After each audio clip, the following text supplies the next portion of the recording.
So right here we're digging out the weeds. Last year we tried planting potatoes in here. We didn't have much success. We are going to be doing some cherry tomatoes in here. We're doing 2 cherry tomatoes. We're going to be doing one here, and then one in here, and we're going to be staking them up.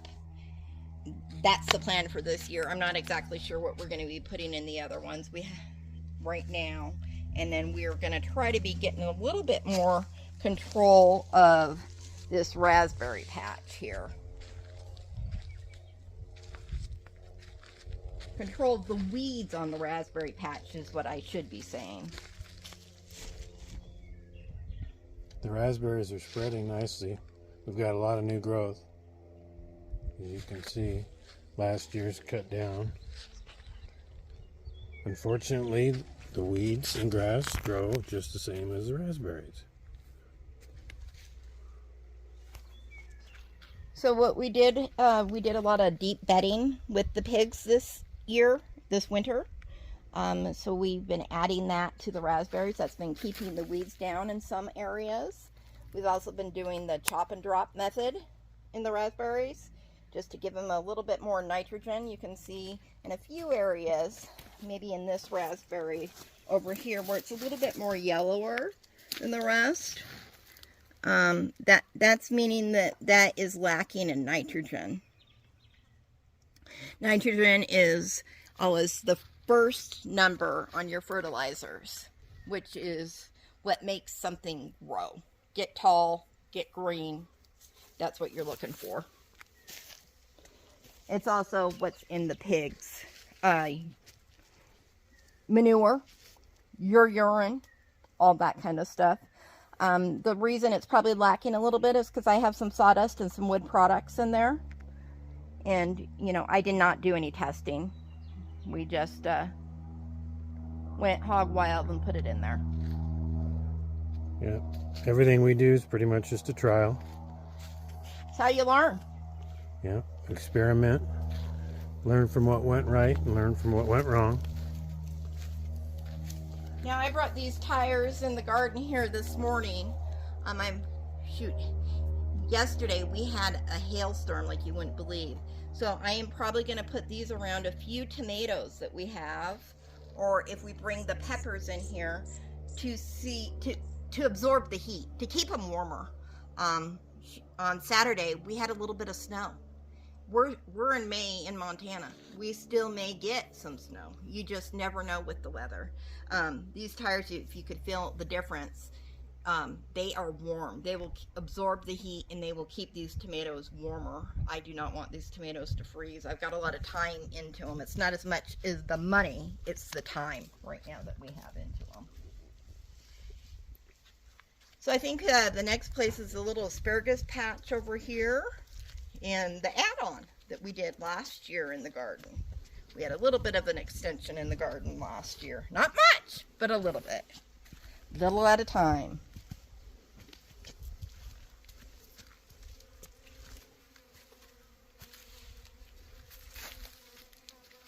A wonderful little asparagus patch. I spy with my little eye. A couple of the smaller ones you can see, we're kind of letting those grow up. They'll go to seed. You should be able to find a good edible piece in here, I would imagine. Couple volunteer raspberries. I don't know if you'd call them volunteer or just spreading.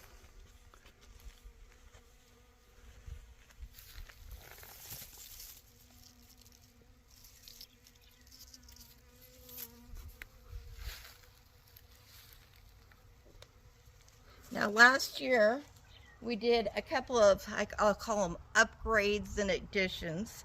I think probably one of the most important thing in Montana for us was water. We came from Western Washington and we had about 4 feet of rain a year. You heard me right, about 4 feet of rain a year. Watering was only important about 1 month a year.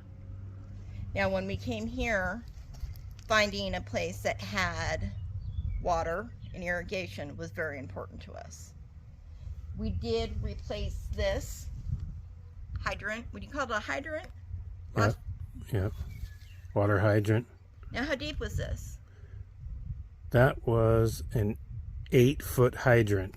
So as you can see, based off of Emily's height, we went down, I believe we are 5 feet underground to the water line, which the existing water line was there, so we just had to go dig down to it where it had already been placed. But that's pretty much the standard out here, is the water lines are 5 foot underground to make sure you're plenty deep enough under the frost layer. So Brett dug down, I think, about 5 feet when he decided, I think this is maybe a little bit more than I want to do by hand. So luckily, our next door neighbor has a backhoe. Thank you, Mr. John Krantz. And he came right down and helped Brett dig it out the rest of the way. And we went down to True Value, and they helped us get the parts with the list that Mr. Krantz gave us. And we were able to get our new hydrant in here, and this has been great. The last one was leaking, and with our Montana winters, we definitely needed to upgrade to that. Now, when we did that, we also needed a way to get the backhoe in here.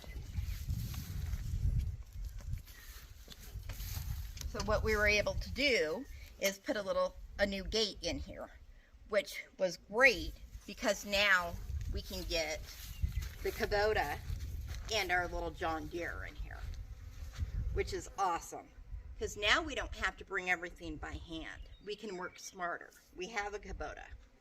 We have a tractor. Little by little, over the years that we have been farming, we very, very slowly can invest back into our farm and start doing things, not by hand, but by equipment. There was many years that it was just our little gorilla wagon that we were pulling around. Shoot, I think we probably pulled that thing around until what do you think it was, 2018 when we finally got the Kubota? Yeah, 2018. Yeah. And what year did we get the tractor? That was the year we moved. Oh, right before it. So the end of 2020, some friends of ours, Laureen and Andy from East Island Farms in Mossy Rock, Washington. Andy's father was ready to pass on his tractor, and we are very thankful they thought of us, and we were able to purchase it from him. It's been an awesome tractor for us to have. This project, the hydrant project, was really beneficial in multiple ways. As you can see, the size of that gate, that's a 6-foot gate. So now we have access with the Kubota or the tractor that we previously didn't have.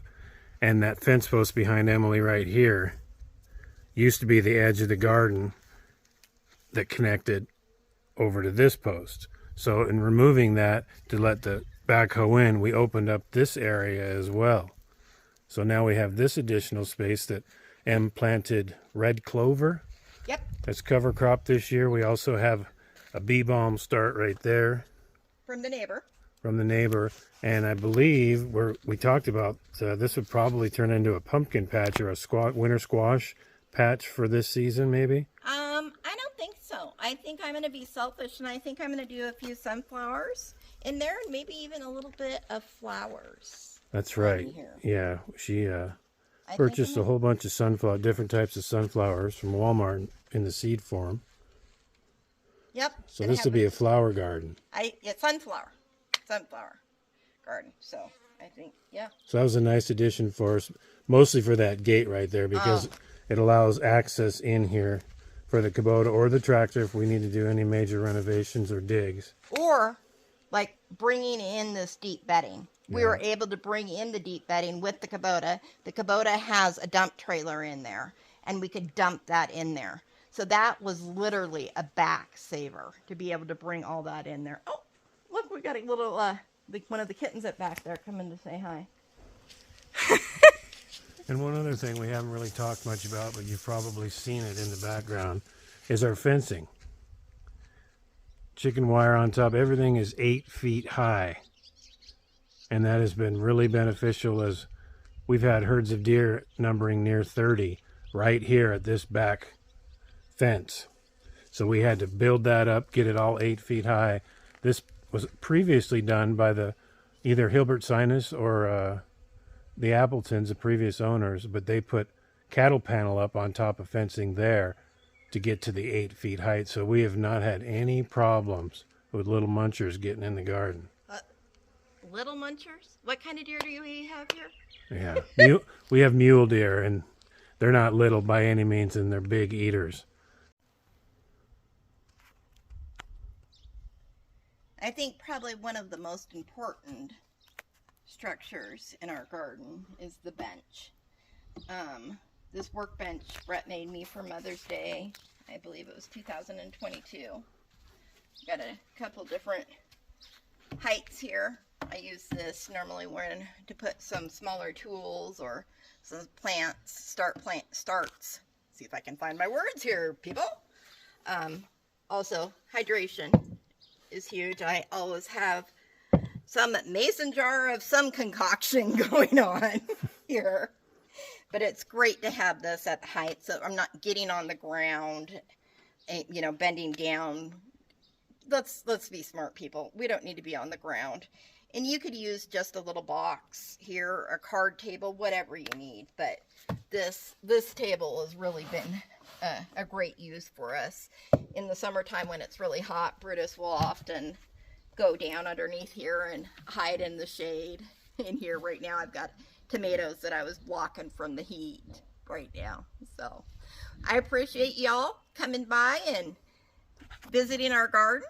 If you guys have any questions, please leave them down below. Thanks for visiting us at Round Butte Kune Kune Ranch.